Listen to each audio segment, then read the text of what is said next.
الرحمن الرحیم۔ شروع اللہ کے ببرکت نام سے جو بڑا مہربان نہایت رحم کرنے والا ہے۔ اللہ ایک ہے، کوئی اس کا شریک نہیں، نہ ذات میں، نہ صفات میں، نہ افعال میں، نہ احکام میں۔ وہی معبود برحق اور اس کا مستحق ہے کہ اس کی عبادت و بندگی کی جائے۔ وہی ہے، یعنی خود زندہ ہے اور سب کی زندگی اس کے ہاتھ میں ہے، جسے جب چاہے زندگی بخشے زندہ کرے اور جب چاہے موت دے۔ وہ بے پرواہ ہے، غنی و بے نیاز ہے، کسی آن کسی بات میں کسی کا محتاج نہیں، بلکہ تمام جہان اس کا محتاج ہے۔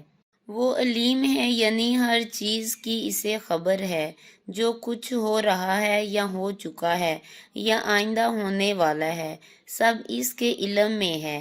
ہماری گفتگو، ہماری نیتیں، ہمارے ارادے اور ہمارے سینوں میں پوشیدہ ہیں، چھپے ہوئے ہیں، سب اسے معلوم ہے، ایک ذرہ بھی اس سے مخفی و پوشیدہ نہیں۔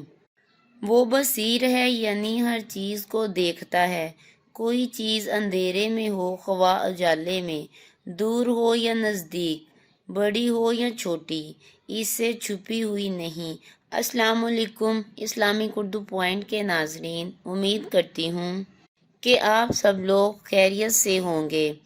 آج ہم جس بارے میں بات کریں گے وہ ہے بسم اللہ الرحمن الرحیم۔ میں آپ کے ساتھ مختصر انداز میں اس کو شیئر کروں گی۔ بسم اللہ الرحمن الرحیم کی اہمیت، فضیلت یہ ہے کہ آپ کے دلوں میں بیٹھ جائے۔ اس چھوٹی سی آیت کے ذریعے اللہ تعالیٰ کی غیبی مدد حاصل ہوتی ہے۔ اس چھوٹی سی آیت میں اتنی طاقت ہے کہ جس کا تمام مسلمان تصور بھی نہیں کر سکتا۔ بسم اللہ الرحمن الرحیم کے بڑے فضائل موجود ہیں۔ حدیث میں حضور پاک صلی اللہ علیہ وآلہ وسلم نے فرمایا، مجھ پر ایک ایسی آیت اتری ہے، کسی نبی پر سوائے حضرت سلمان کے ایسی آیت کسی اور پر نہیں اتری، اور وہ آیت بسم اللہ الرحمن الرحیم ہے۔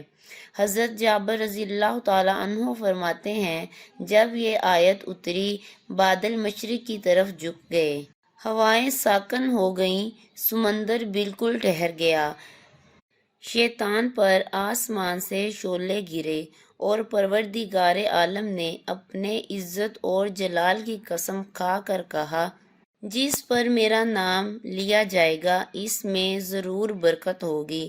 اللہ اکبر، اللہ اکبر۔ ایک حدیث میں ہے، جو کام بسم اللہ سے شروع نہ کیا جائے وہ بے برکت ہوتا ہے۔ اگر کوئی چاہتا ہے کہ اس کی مشکل سے مشکل حاجت پوری ہو جائے تو وہ وظیفہ کرے۔ ہر مشکل حاجت کے لیے جو شخص بسم اللہ الرحمن الرحیم کو 12,000 مرتبہ اس طرح پڑھے، ہر 1,000 پورا کرنے کے بعد درود شریف کم سے کم 1 مرتبہ پڑھے، اپنے مقصد کے لیے دعا مانگے، اسی طرح 1000 مرتبہ بسم اللہ الرحمن الرحیم پڑھ کر درود شریف پڑھ کر دعا کرے، اسی طرح 12,000 مرتبہ پورا کرنا ہے۔ انشاءاللہ تعالی ہر مشکل آسان، ہر حاجت پوری ہوگی، 7 دن کے اندر اندر پوری ہوگی۔ اور اگر یہ وظیفہ آپ شب جمعہ یعنی جمعرات کی رات مغرب کے بعد یہ وظیفہ کریں تو اس کا اثر اور تیزی سے ہوگا۔ اگر آپ کو پہلا وظیفہ مشکل لگ رہا ہے تو ہم دوسرا وظیفہ کر سکتے ہیں۔ بسم اللہ الرحمن الرحیم کے حروف کی تعداد عام طور پر 786 ہے۔ 786 لکھتے ہیں، جو شخص اس عدد کے مطابق 786 مرتبہ مسلسل 7 دن تک بغیر کسی ناغے کے کرے اور اپنے مقصد کے لیے کرے، اس کا مقصد پورا ہوگا۔ یہاں پر ایک قابل غور بات اب خواتین کے لیے ہے کہ بسم اللہ الرحمن الرحیم قرآن پاک کا حصہ ہے، تو اپنے ناغے کے دنوں میں نہیں کریں گی بلکہ اپنے پاکی کے دنوں میں 7 دن مسلسل شمار کریں گی۔ اگر آپ کو میری ویڈیو اچھی لگی ہو تو میرے چینل کو سبسکرائب کریں، لائک کریں اور کمنٹ کریں۔ اللہ حافظ۔